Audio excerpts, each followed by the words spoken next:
Bienvenidos al pueblo de Dios que va a ser sellado en estos últimos tiempos por Dios para protegerlo de las plagas que van a caer sobre los malvados. Los que pactan con el Señor en el sexto sello son sellados en la tierra, para que su testimonio, impugnado por los hombres, no pueda ser removido. Responden a dos preguntas. La primera es en relación con la ira final de Dios. ¿Quién podrá sostenerse en pie?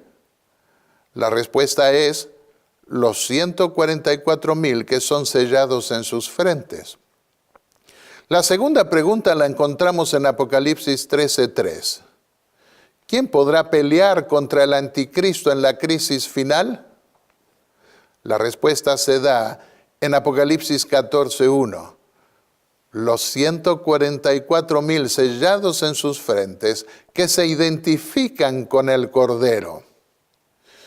Dios está formando hoy un ejército espiritual cuyas armas son también espirituales para librar la batalla de la fe que está por darse en este mundo. Antiguamente los que iban a la guerra en el ejército del Señor no podían contaminarse con mujeres. Por eso se dice de los 144,000 que no se contaminaron con mujeres. Apocalipsis 14:4. La mujer ramera del Apocalipsis, llamada Babilonia, tiene relaciones ilícitas con los reyes y gobernantes de la tierra. Pero los 144,000 no se corrompen ni con ella ni con sus hijas, que se vuelven al final prostitutas como ella. Antes de entrar en la tierra prometida, según lo cuenta el libro de Números, Dios ordenó hacer un censo para determinar quiénes estaban en condiciones de librar las batallas del Señor. El censo descubrió a gente inmunda que debieron expulsar del campamento, Números 5, 1 al 4. En la conquista del reino eterno, Dios hace un censo también en el juicio investigador que la corte celestial lleva a cabo en el cielo. El tribunal del cielo que revisa el pacto del pueblo con Dios y que otorga las ropas blancas primeramente a los que murieron en Cristo, se anticipa el recuento final de la última generación. Los mártires del quinto sello debían esperar hasta que se completase el número de aquellos que también iban a morir como ellos. Apocalipsis 6:11. Pero habrá quienes estarán vivos cuando venga el Señor y librarán la batalla final de la fe. Son los 144,000 que conforman el ejército final del Señor. En sus bocas no fue hallada mentira, pues son sin mancha delante del trono de Dios. Apocalipsis 14:5. De los demás, dice la Biblia, que no entrará en la ciudad de Dios ninguna cosa inmunda o que hace abominación y mentira, sino solamente los que están inscritos en el libro de la vida del Cordero. Lo encontramos en Apocalipsis 21, versículo 27. ¿Qué diferencia hay entre la gran multitud y los 144,000? La historia del pueblo de Dios a través de los siglos es la historia de un remanente.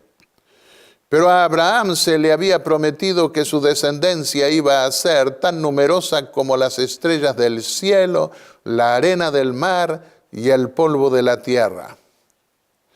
En tiempos de Moisés, y más definidamente en la época de Salomón, muchos creyeron que esa promesa hecha a Abraham estaba siendo cumplida en sus días.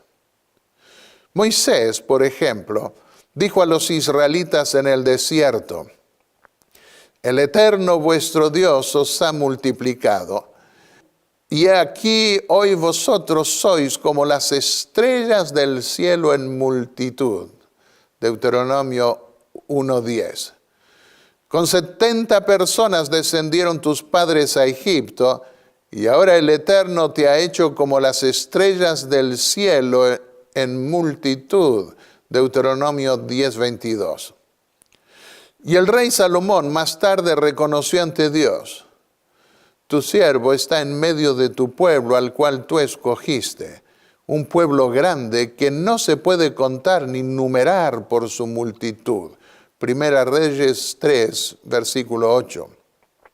Tú me has puesto por rey sobre un pueblo numeroso como el polvo de la tierra. Segunda Crónicas 1:9. Con el tiempo los profetas comenzaron a ver que el aumento en número del pueblo de Dios no era garantía de poder. No con ejército ni con fuerza, sino con mi espíritu, dijo el Señor a Zacarías. Y 2 siglos antes el profeta Isaías reconoció que si el pueblo de Israel se multiplicase en número como la arena del mar, solo un remanente sería salvo. Isaías 6:13, capítulo 10, versículos 22 y 23. Al ver el incremento de la rebelión y apostasía de su pueblo, el profeta se dio cuenta que se salvaría solo un pequeño grupo de gente que sufriría bajo reyes y príncipes apóstatas. Es en este contexto que Isaías exclama: ¿hasta cuándo?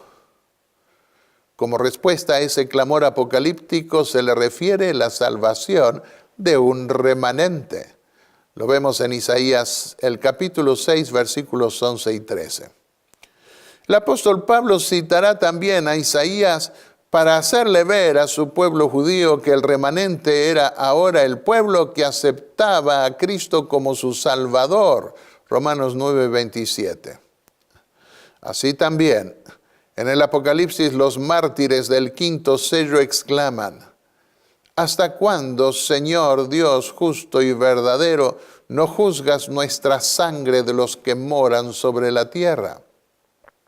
Y se les responde: hasta que se complete el número, un remanente compuesto por 144,000, que serán aprobados en el juicio investigador y estarán vivos para librar la batalla final.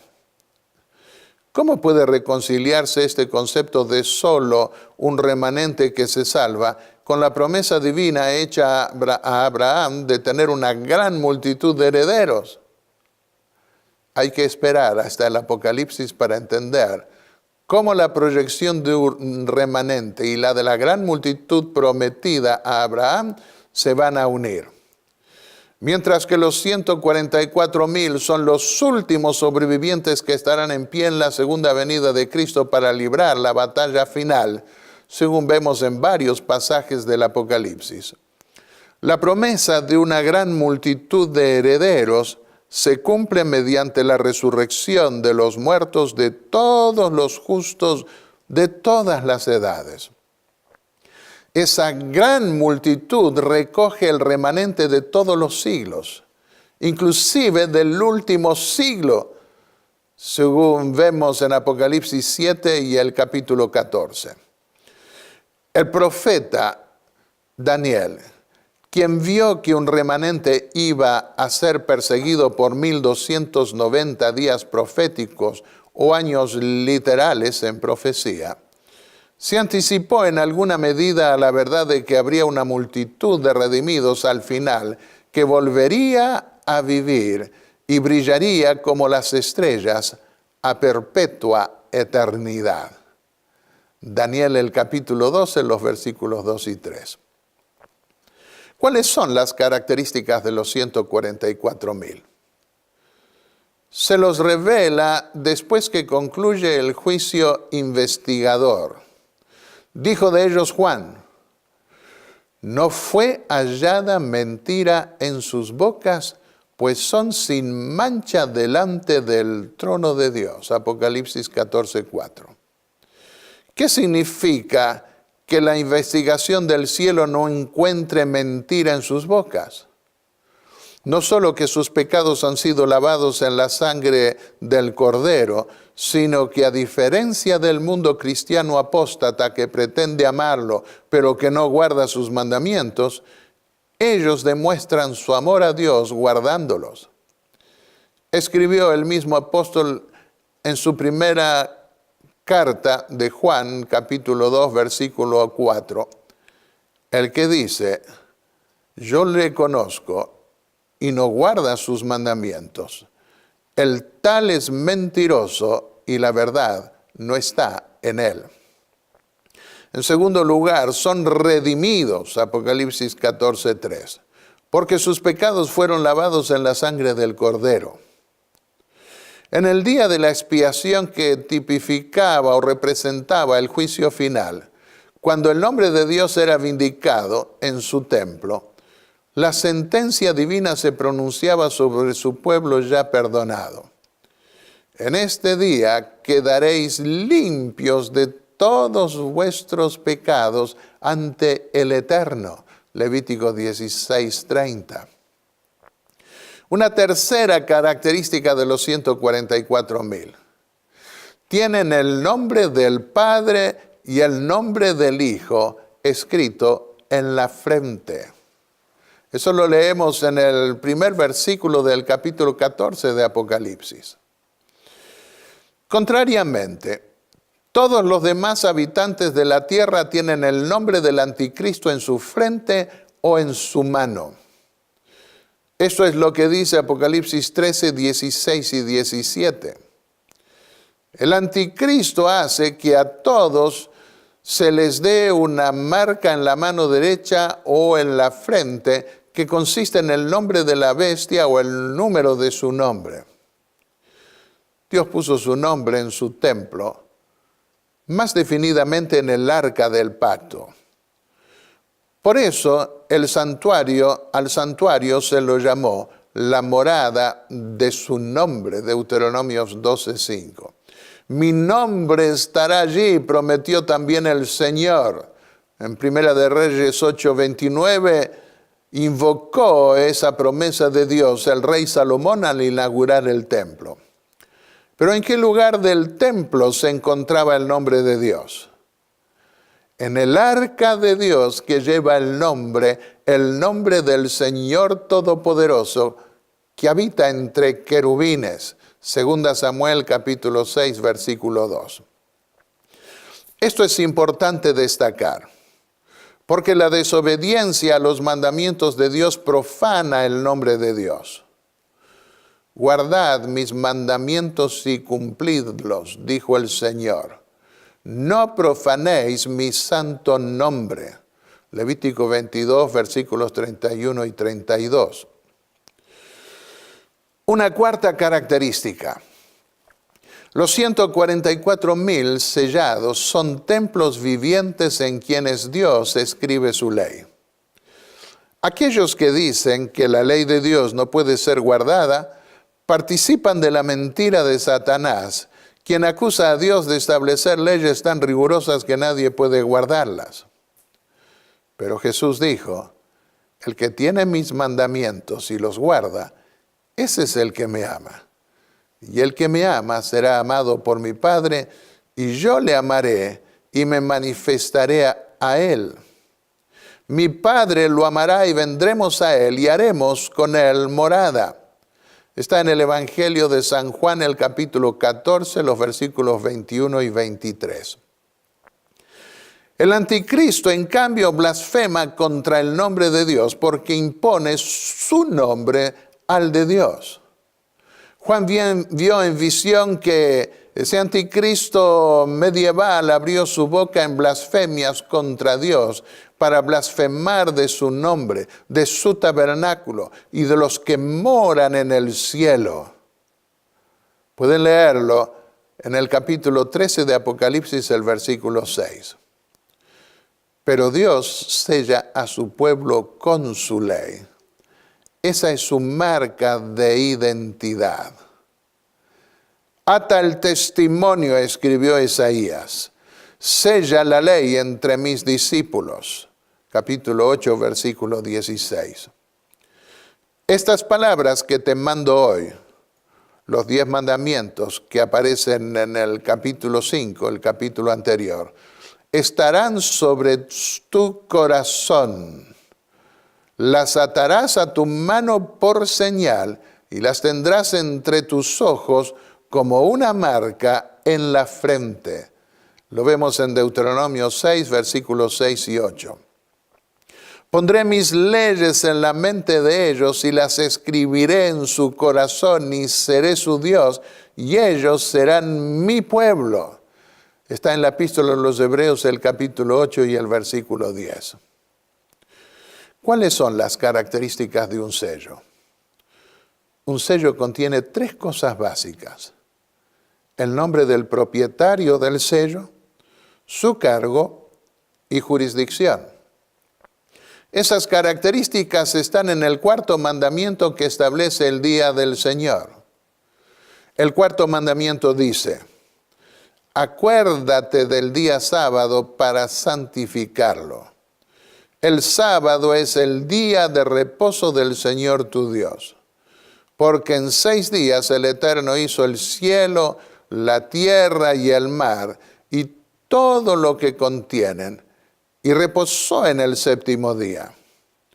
Por eso el Señor bendijo el sábado y lo declaró santo. Éxodo 20, versículos 8 al 11. Así que el nombre de Dios, el Eterno, está en el 4º mandamiento referente al día de reposo, al sábado bíblico.